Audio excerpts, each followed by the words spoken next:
Sur la côte d'Opale, les effets du Brexit risquent de se faire sentir bien plus qu'ailleurs en Europe. Jusque-là, on ne sait pas très bien ce qui ressortira des négociations, ce qui n'arrange pas les entreprises du littoral. Malgré tout, chacun essaie de se préparer au mieux, afin de courir le moins de risques possible. Et la côte d'Opale est en première ligne en ce qui concerne les conséquences d'un éventuel Brexit qui se passerait mal, c'est-à-dire ce que l'on appelle le hard Brexit.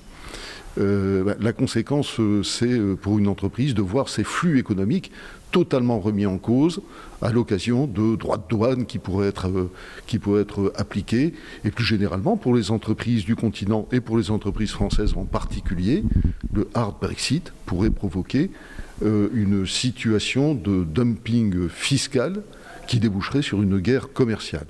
Des acteurs emblématiques du territoire pourraient être touchés à cause de droits de douane qui pourraient être mis en place.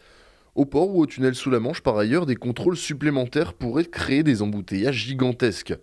Pourtant, certaines opportunités pourraient se dégager pour le Calaisis, et une question pourrait être déterminante.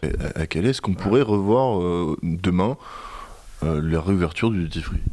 Logiquement, la réponse est oui. Mais je ne sais pas si ça sera le cas.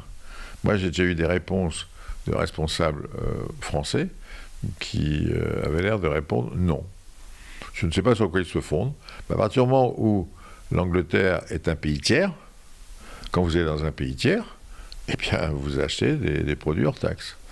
Il est évident que pour le port de Calais, ce serait une très bonne opportunité pour maintenir le chiffre d'affaires et le nombre de passagers. Pour notre chiffre d'affaires, on peut être inquiet, mais c'est à nous à nous montrer suffisamment capables de s'adapter à une nouvelle situation.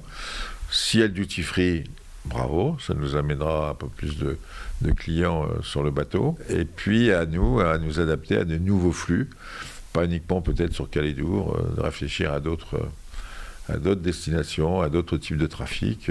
La situation est incertaine en ce moment et personne ne sait à quoi s'attendre.